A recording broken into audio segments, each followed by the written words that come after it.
Next, let's take a look at the cross-Strait ties. Tensions new as Taiwan carries out a 5-day live-fire drill this week. This after the U.S. approved another arms sales to Taiwan last week. The Chinese Foreign Ministry says it will sanction Lockheed Martin for its involvement in Washington's latest arms sale.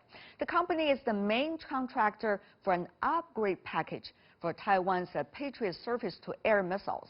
China insists the U.S. to stick to the Joint Communique, stating there is only one China and Washington should not make Taiwan a leverage against China. Meanwhile, amid the COVID-19 pandemic, Taiwan is busy exploring ways to meet new challenges. So, how will cross-Strait ties likely evolve? Let's loop in our panelists from Beijing and Taipei. For more on cross-Strait ties, we are joined in Beijing, Yang Xiyu, Senior Fellow from the China Institute of International Studies. In Taipei, Joanna Lei, former legislator. Welcome to both of you. I want to start by asking about the latest situation regarding military exercises in the South China Sea and its relations to the situation and stability across the Taiwan Straits. Professor Yang, your thoughts, briefly.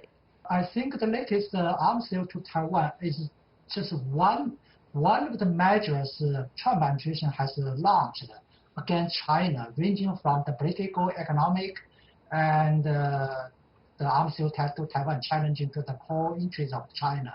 All the combined measures are designed to launch the so-called comprehensive strategic communication against China to terminate the process of the rising China at the ultimate goal. While China and the United States relations between the two getting ever more unpredictable, Ms. Lei, what does that mean for all of you who are trying to make sure that Taiwan society is going into the right direction? Well, certainly there is a very clear triangular relationship between China, the United States, and the situation across Taiwan Straits. So as U.S. is intensifying its quote-unquote strategic competition with mainland China, Taiwan is oftentimes used as a major case in point in the forefront of the so-called freedom or democracy fight. So Taiwan is now pushing into an increasingly strong tension across the Taiwan Straits, not necessarily by local pro-independence movement, but more so by the United States' intentional use of Taiwan as a lever. So we are certainly very concerned and would hope that nothing of the negative future will happen to the people in Taiwan. That's an interesting analogy, Ms. Lei, you just used. Obviously, it shows that a certain kind of courting was happening, but at the same time, the U.S. could kick Taiwan away at any time when it's at its benefit. So tell me more about the latest arms sales. Lockheed Martin has been punished, quote-unquote, by the Chinese side, by Beijing. What is the reaction in Taiwan, and how do you think that's likely to impact future interactions with Washington? This time, both the 620 million sales of recertification and the earlier sale of the torpedo are done through a very different way. These are announced by DSCA, seen as a way of routine, regular sale of military-related articles. Mm-hmm. So this is probably a new normal that we've never seen before. But now it's all in piecemeal, in a regular move, and announced by DSCA. So I think we're going into a new normal and probably going into deeper water at this time. What does that mean, the new normal, if I could? Well, they are changing the mode of arms sales to Taiwan. Instead of, in the past, there would be a major annual review and debate on the articles and authorized by the Congress. Now it's going through a more, quote-unquote, normal sales process and announced by DSCA. I think this is something that we should definitely pay attention to, because not only are these articles pertinent to the increasing tension across Taiwan Strait and pertinent to the likely scenario of if there were a war. I always use if because I hate to see this happen. but the likely scenario of needing air defense and needing underwater submarine defense. So not only are these articles important, but also the sales. The supply mechanism is also different. And this is the legacy of Randy Schreiber and his other colleagues. Professor Yang from Beijing, so listening to your colleague from Taiwan, what does that mean? Really, China, quote-unquote, punishing Lockheed Martin, which is selling arms to Taiwan? Is it more a gesture, or is it really likely to lead to a series of actions coming from Beijing? Well, I think at this moment, as a first step, I think it's really a signature or gesture. Say the symbolic meaning is greater than the substantive meaning. But at this moment, but if you look at the second and the third and the following process, I'm afraid with the potential extension of the related tensions, I think the damaging of U.S. interests will be increased. For example, according to Americans' sanction logic, they have the first level sanction and second level sanction, say the secondary boycott. Now, Beijing hasn't launched a measure relating to the so-called secondary boycott. What does it mean by secondary boycott? That means all the third parties has a business relation with Lockheed Martin will be involved in the sanction scope. So if Beijing go into that step, that will mean the symbolic sanction will step into the substantive level. But if Beijing go to the secondary boycott, that will involve lot of business, both in the United States and business in the third country. Yeah. So basically, China at this moment is cautious, but that doesn't mean China will not dare to go into the deeper step and just follow the U.S. Logic and measures. I think this is really a potential risks.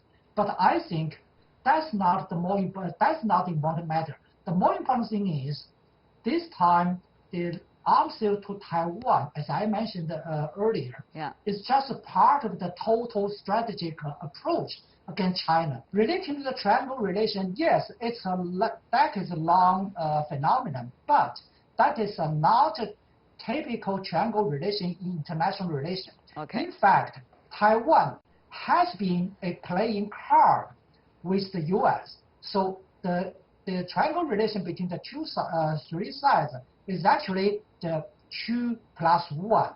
Taiwan as a card in the U.S. strategic hand.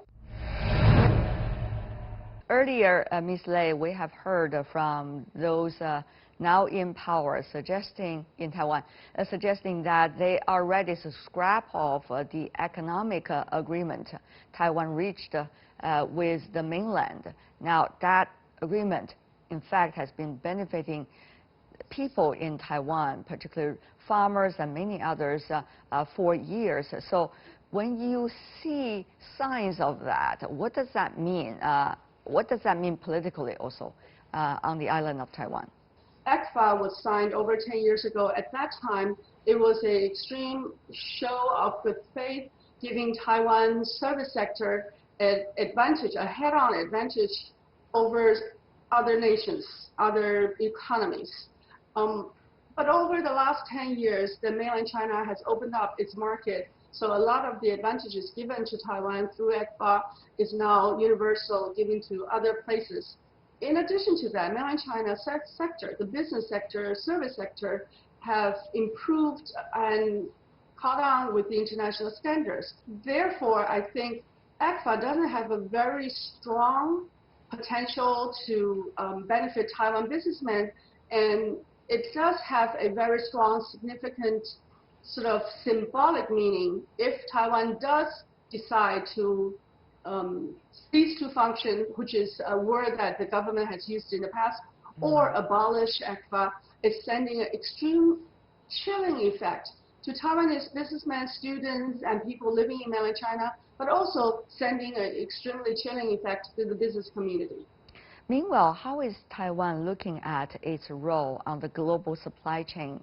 Earlier, Taiwan and China's mainland been working very closely, for example, about providing devices to the Apple phone. We have seen Foxconn, which is originally a company coming from Taiwan, doing so well with their mainland counterparts to do its job, and they have factories all over China.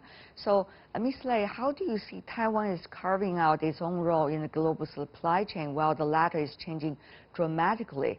How will that, of course, which is very crucial, having its impact on Taiwan's relations with the mainland and also on Taiwan's articulation about how it should deal with the relations between China and the United States? Unfortunately, Taiwan's business community will have to adopt to the new boundary conditions. It is very clear that there may be a decoupling of the U.S. and mainland China, not only in terms of trade and finance, but also in terms of technology. U.S. has put very strong restrictions to even Taiwanese business development, technology development companies in the United States by forcing them to choose between the two sides. So it is clear that as the market is being redefined, with boundary conditions redefined, Taiwanese businessmen will have to think about a potential that it will no longer work on a one universal global supply chain that would benefit all markets and all people in the world. It probably will have to look at two separate supply chains. One is dominated by the United States and its rules, and the other will be actually strongly driven by the PRC market and its market conditions. So people are still trying to scramble and find out how to navigate the new uncharted water at this time. Right. So in terms of how to move forward, in terms of Taiwan's narrative, I certainly see a benefit of Ma Ying-jeou's era when he tried to maintain a, using a more current word, a social distance across the giants. But certainly the current DPP government has decided to side with the United States and Japan. So I think we shouldn't underlook the importance of Japan and its influence on the current DPP government. So when the current DPP government decided to side with the United States and Japan, it loses its strategic leverage, and in fact, it loses its strategic distance. Another thing I really want to ask the both of you is that COVID-19 has changed a lot. Now, how long a term that it will have an ultimate impact on our world, we do not know. And exactly what the impacts are, we cannot figure out at this moment. But what we know, for example, Ms. Lei, is that Northeast Asia are in fact doing relatively well in terms of its prevention and control, particularly at this stage. We see China, Taiwan of China, Hong Kong of China, Japan, South Korea, Singapore, and some of the other key places are doing relatively well. However, in North America, particularly the United States, things are getting really concerning, which could mean the border will not be able to open, at least across the Pacific, that efficiently in the near future. So this certainly will also have an impact on interactions, on trade, on communication, and on exchanges. So these are immediate, but at the same time crucial facts that will have an impact. Ms. Lei, what is your articulation about this factor, and how will it work with the earlier mentioned geopolitical, economic, and social factors that we already know about Taiwan and its relations with the others? There is no denial that we are in a global pandemic, which is also a global crisis, cutting across all spheres, as Tian Wei just described. So as all governments try to scramble to address this issue, different places have taken different strategies. The Asian model, as you described earlier, actually is built on 3 or 4 major pillars. One is very strong centralized government initiative. Second is very strong social fabric network that allows the implementation of the somewhat restrictive measures. Yeah. And the third one is individual attitudes toward self-sacrifice and helping others. All three are not present at the United States at this point.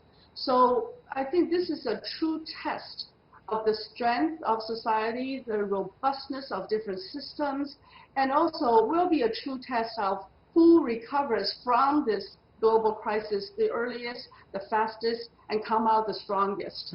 So we don't know what the future is as we're still navigating the uncharted water, but hopefully at the end of this uncharted water, we will find a new territory where Asia emerge as the stronger, faster, and more adaptive region as a whole. So I'm still hopeful, even though we're looking at a global issue and very massive threats to humanity. Thank you. And last point also coming from you, Mr. Yang, about that.